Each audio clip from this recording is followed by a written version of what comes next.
Saudara, sejumlah pengungsi tanah bergerak di Kecamatan Cikembar, Kabupaten Sukabumi, Jawa Barat mengalami demam di lokasi pengungsian.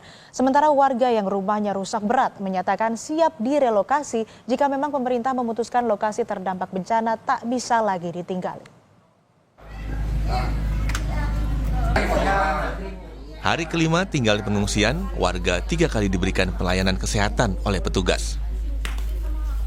Tim kesehatan dari Brimob Polda Jabar menyebut hasil dari pemeriksaan mereka rata-rata mengalami tekanan darah tinggi dan rendah.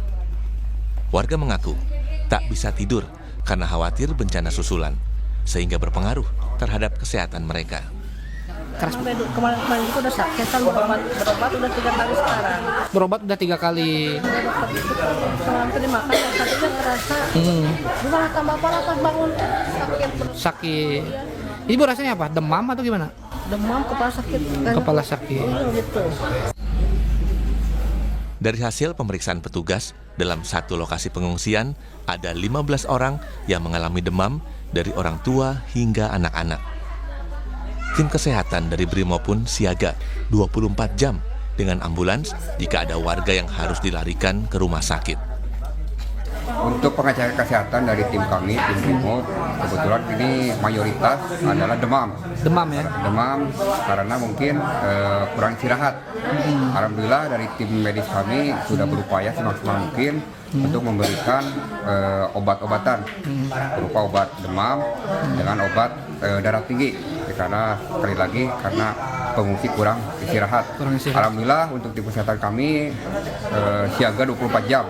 Jadi Sementara itu, berdasarkan data Kecamatan Cikembar, korban tanah bergerak di Desa Sukamaju masih ada 103 jiwa yang masih mengungsi dan sisanya sudah kembali ke rumah masing-masing.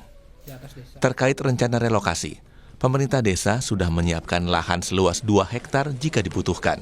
Namun, relokasi dilakukan jika sudah ada keputusan dari pemerintah pusat. Warga yang terdampak tanah bergerak menyatakan siap untuk direlokasi. Ya, Pak. Untuk relokasi insya Allah kurang lebih 2 hektaran lah mungkin ya Pak Kades. Di Desa Sukamaju ada tanah desa, belum ada hanya tentu kita minta bantuan kepada instansi yang punya kewenangan sehingga nanti muncul rekomendasi apakah wajib relokasi atau tidak. Hanya untuk edukasi kepada warga, kalau relokasi warga sudah siap, kalau memang harus relokasi. Dari data Kecamatan Cikembar, 103 jiwa dari 33 kepala keluarga yang bertahan di pengungsian, rumahnya rusak berat dan tidak layak huni, sehingga mereka kebingungan untuk pulang. Insan Maulana, Kompas TV Sukabumi, Jawa Barat. Informasi terkini terkait bencana alam tanah bergerak, longsor, dan pasca banjir bandang. Kita sudah terhubung dengan jurnalis Kompas TV, ada Insan Maulana Firdaus di sana. Selamat pagi Insan, jadi bagaimana kondisi para pengungsi di sana? Apakah sudah ada upaya pengobatan bagi yang sakit? Ya, saudara, memang hingga saat ini ada sekitar 109 orang. Ratusan orang itu masih mengungsi di lokasi pengungsian yang ditempatkan di sekolah dasar, puskesmas, dan sekolah dasar lain yang berada di dekat sini. Dan memang kemarin dari hasil pantauan tim kesehatan dari Brimob Polda Jabar, rata-rata mereka mengalami demam, dan memang waktu kemarin itu ada sekitar 15 orang yang mengalami demam, dan karena memang informasinya mereka kurang tidur. Dan memang hingga saat ini petugas pun terus memberikan pelayanan kesehatan terhadap pengungsian dan serta obat-obatan, dan mereka juga tim kesehatan standby 24 jam dengan mobil ambulannya jika memang ada pengungsi yang perlu dirujuk ke rumah sakit. Namun memang hingga saat ini belum ada, dan rata-rata mereka saat ini juga sudah beraktivitas ke aktivitasnya masing-masing, yang memang kembali bekerja, dan juga para anak-anak kembali bersekolah. Dan selain itu juga selain tim kesehatan, fasilitas dapur umum pun sudah ada dan memfasilitasi mereka untuk makan setiap harinya. Seperti itu. Lalu bagaimana dengan upaya relokasi warga di sana? Sudah ada perkembangan informasikah baik dari pemerintah daerah begitu kepada warga? Ya, memang warga di sini, terutama yang saya berada di wilayah Cikembar, pemerintah desa telah menyiapkan lahan seluas 2 hektar are untuk lokasi relokasi yang nantinya memang jika diperlukan untuk relokasi. Dan warga yang memang terdampak dengan kondisi rusak rumahnya berat dan yang saat ini berada di pengungsian pun mereka sudah siap untuk direlokasi. Namun hingga saat ini pemerintah desa dan warga juga masih menunggu keputusan dari pemerintah pusat. Apakah relokasi ini akan dilakukan atau tidak, atau mungkin hanya diperbaiki rumahnya dan warga menempati di lokasi yang sebelumnya. Dan memang hingga saat ini mereka juga masih menunggu apakah relokasi itu akan dilakukan. Namun secara kesiapan warga sudah siap untuk direlokasi dan lahan juga oleh Desa Sukamaju di sini sudah disiapkan seluas 2 hektar jika memang relokasi itu dilakukan. Seperti itu. Kemudian tentang bencana longsor, bagaimana dengan upaya lanjutan pencarian 2 korban yang masih hilang? Apa yang menjadi kendala? Apakah karena cuaca buruk? Ya, memang di kecamatan yang berbeda itu ada 2 orang yang masih dilakukan pencarian, yaitu 1 orang di Kecamatan Pabuaran dan 1 orang di Kecamatan Tegal Bulut. Dan memang hingga saat ini masih terus dilakukan proses pencarian dan belum juga ditemukan. Sebenarnya kendala-kendala yang memang dihadapi oleh tim SAR sebelumnya itu yaitu akses jalan karena masih tertutup longsor. Namun hingga saat ini informasinya sudah menembus dan sejumlah petugas SAR sudah digerakkan untuk melakukan pencarian.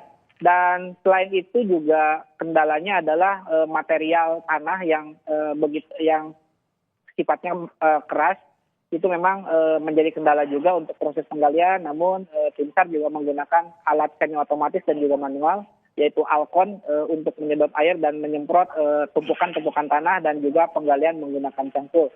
Dan tim SAR juga sudah melakukan pemetaan di titik di setiap lokasi longsoran, yaitu disebar di beberapa titik yang diduga titik-titik tersebut menjadi tempat korban tertimbun, dan informasi itu juga didapat dari warga sekitar yang memang tahu persis lokasi tersebut. Dan tim SAR disebar di beberapa titik tersebut untuk melakukan penggalian. Namun memang hingga saat ini dari 2 lokasi atau 2 kecamatan hingga saat ini belum menemukan. Dan memang kalau dilihat dari data dari BPBD itu total yang tertimbun atau hilang sebelumnya itu ada 12 orang. 10 orang sudah ditemukan dalam keadaan meninggal dunia dan 2 orang saat ini masih dalam proses pencarian, 1 di Kecamatan Pabuaran dan 1 lagi di Kecamatan Tegal Bulut. Seperti itu. Oke, Insan, Sukabumi ini kan menjadi daerah rawan bencana. Bagaimana upaya penanggulangan pemerintah setempat? Ya, memang pemerintah pasca bencana ini memang pemerintah terus melakukan koordinasi dan rapat di Pendopo Kabupaten Sukabumi dan juga rapat dengan pemerintah provinsi dan ikut hadir juga dari pemerintah pusat. Dan mereka juga masih sebenarnya saat ini mereka masih terfokus untuk penanganan dan evakuasi. Dan selanjutnya mungkin akan direncanakan pembangunan terkait kerusakan yang terjadi akibat bencana. Namun hingga saat ini kami juga belum mendapatkan informasi terkait rencana ke depan, apakah pembangunan ini dilakukan seperti apa dan memang mulai seperti apa, kita juga belum tahu persis sebenarnya.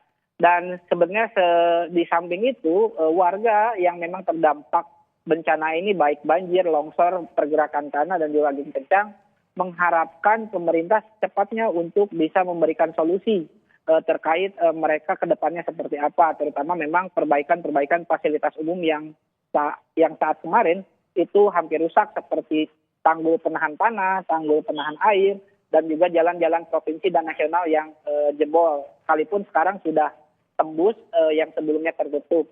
Dan untuk bantuan-bantuan logistik, makanan, pakaian, dan lain sebagainya memang hingga saat ini sudah terpenuhi di setiap pengungsian. Dan memang sebagian pengungsi juga sudah ada yang kembali ke rumah beraktivitasnya masing-masing. Dan sebenarnya mungkin perlu diulang kembali bahwa saat ini warga sangat berharap untuk kepastian pemerintah, terutama lokasi bencana yang tanah bergerak ini apakah direlokasi atau tidak, seperti itu. Baik, terima kasih laporan lengkap Anda jurnalis Kompas TV Insan Maulana Firdaus. Tetaplah berhati-hati dalam bertugas.